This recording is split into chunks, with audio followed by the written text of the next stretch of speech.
So assuming you are a normal person and don't choose Rocky Linux as your distro of choice, there will be some issues when installing DaVinci Resolve.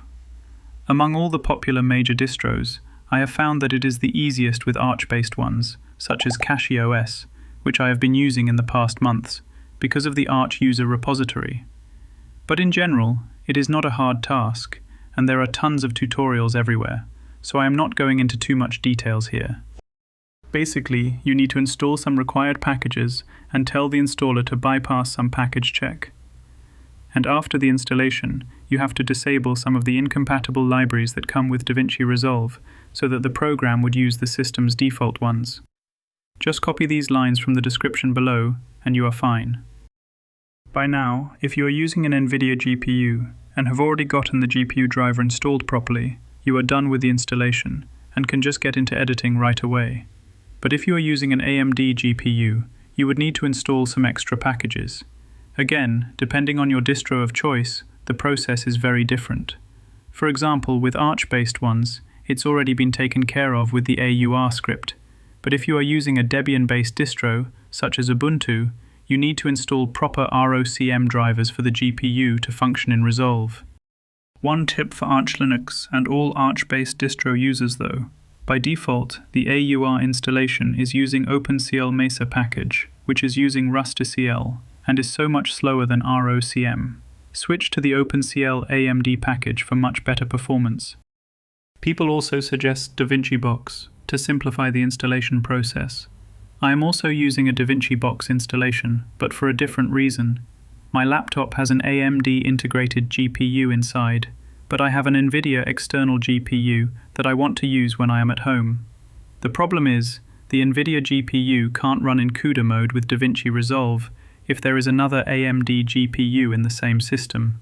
So the solution I found is to install another Resolve using DaVinci Box, and in the container, I only install NVIDIA drivers, so that Resolve in DaVinci Box won't see any AMD GPU there, and it works perfectly, with much better performance and stability than the OpenCL mode in the host system.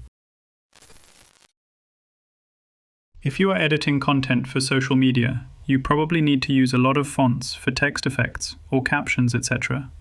I don't know why, but Resolve can't seem to see all the fonts that I have installed in my system. The solution is, go to the Fusion tab first, then, at the top menu, go to Fusion Settings. Go to Path Map, and click on Fonts, and add the Fonts folder location here, and click Save. Restart DaVinci Resolve, and you will see all the fonts available in that folder you put in. Compared to Windows and macOS versions of DaVinci Resolve, the Linux version has a lot of limitations, especially regarding codec support, mainly due to some licensing issues that I don't want to understand. First of all, the free version lacks native H.264 and H.265 support. Both the free and studio versions don't support AAC audio. Hardware acceleration for many codecs are NVIDIA only, so you really need an NVIDIA card for better compatibility. My solution for this is very simple. Just transcode the unsupported files and utilize proxies for better editing experience. I also make a background service to monitor a certain folder and transcode new files there, then create proxies in a separate folder to make my workflow easier. The service works like this. If there are new files in this folder called New, then it transcodes the audio part of them from AAC to PCM, and also creates low bitrate 1080p H.264 proxies, and finally move all the source files to the another folder called Originals. As a result, I have all the transcoded new files and proxies ready to work in DaVinci Resolve. Meanwhile, keep all original files just in case something unexpected happens. I also made sure that it respects the directory structure of the files I put into the new folder, and I am actually very happy with the results I got. It does require some extra time to get all the files ready, but it makes the editing experience so much better, so I think it is well worth it. Also, the reason why I chose to generate proxies this way, instead of using DaVinci Resolve, is because I mainly use the AMD iGPU on my laptop most of the time, and without an NVIDIA GPU, DaVinci Resolve can't generate H.264 proxies. But low bitrate H.264 files is my preferred format for proxy editing, since it is much smaller in file size.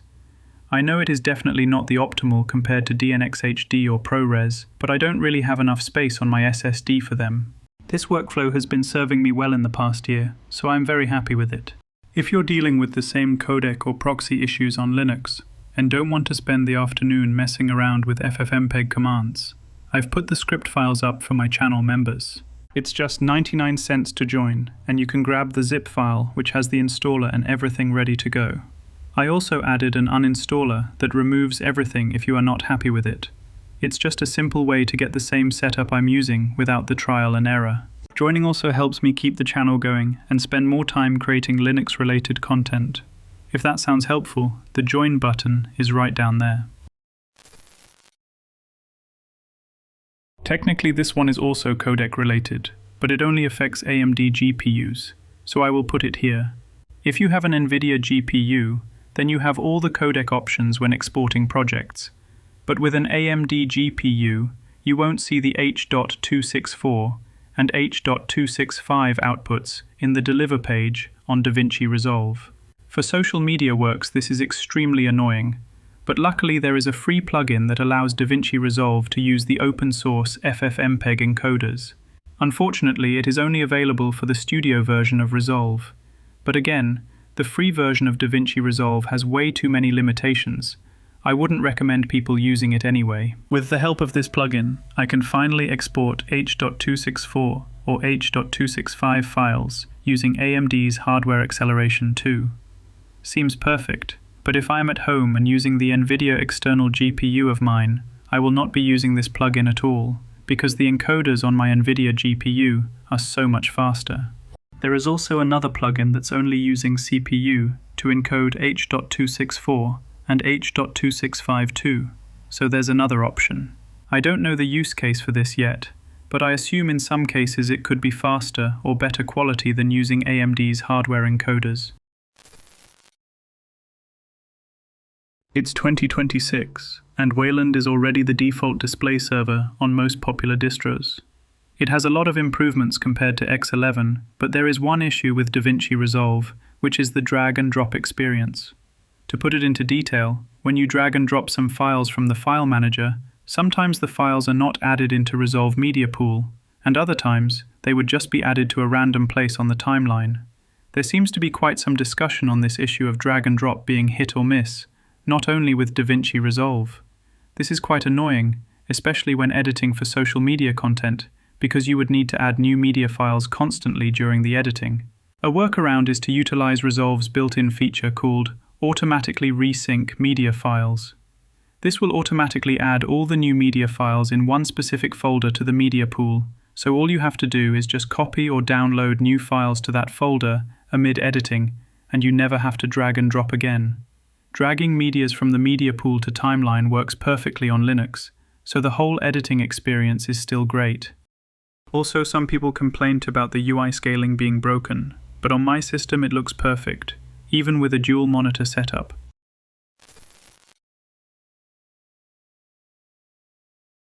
The first time you want to use the voice convert feature on Resolve, it will need to download the voice training models. I tried it on both Ubuntu and CachyOS, and neither can download them successfully. This is because Resolve is looking for SSL or TLS certificates in a hard-coded path that doesn't exist on many Linux distributions. The fix is to copy the certificate file on your system to this folder and try to download again.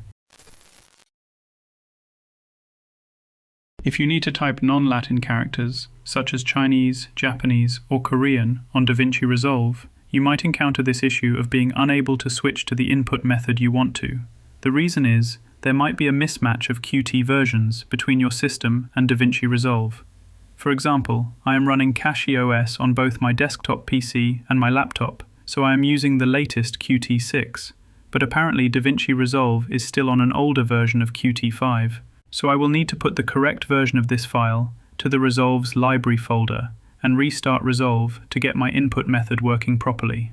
I am using FCITX5 on my system, so this is the file I need. But if you are using iBUS, then you would need another file like this. I have both files ready for you to download, but I would strongly suggest that you compile them yourself if you know how to do that for safety reasons.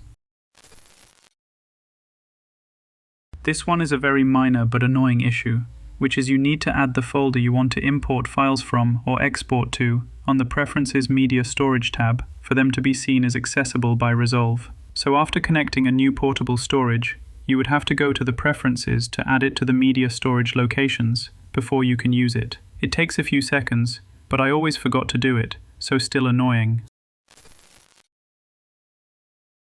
As you can see, there are a lot of issues getting DaVinci Resolve to run well on Linux. Some may find it totally unbearable, and that is perfectly understandable. As of now, DaVinci Resolve doesn't seem to care much about personal users on Linux, so there are a lot of headaches. But if you are like me, made a commitment to use Linux exclusively, then most of the issues are fixable, at the cost of some time, of course. I am sure there are more inconveniences other than the issues I presented in this video. For example, some VST plugins are not supported on Linux, so please do your research before you commit yourself to editing videos on Linux. Though I would never recommend anyone to switch to Linux for video editing, I do think that it is only possible to improve when more users are actually using it. Another thing I would like to share is that DaVinci Resolve seems to run much more stably on Linux than on Windows from my experience. At least I have never once gotten the whole system crashed on Linux because of Resolve. If the hardware can't handle some of the fusion effects or AI features, the program would close itself and the system is still running normally. While on Windows, I got so many more blue screen of deaths and had to force turn off the computer because of DaVinci Resolve crashing. Performance-wise, I would also say with the same hardware, DaVinci Resolve seems to run a bit faster on Linux compared to Windows 11, but I am talking about maybe 10% of difference, so not important at all. Linux desktop market share has seen a significant growth, especially in the past few years, driven by a lot of factors. Right now, if you search on YouTube, it seems Linux gaming is the major contributor of the growth, but most people don't buy a computer just for gaming, so it is so important to get productivity software working on Linux as well. We may never see Adobe supporting Linux ever, and since DaVinci Resolve was originally a Linux-only software, it is strange to see Blackmagic Design to not put more efforts into making Resolve's Linux experience better. They can easily improve the installation at least. What's crazier is that if done right, DaVinci Resolve can become the ultimate media production choice with no competitors at all, because it is the only major player that is truly cross-platform. They just can do so much more. They can make a separate app for still photo editing based on the color grading features they already have, which would be so powerful.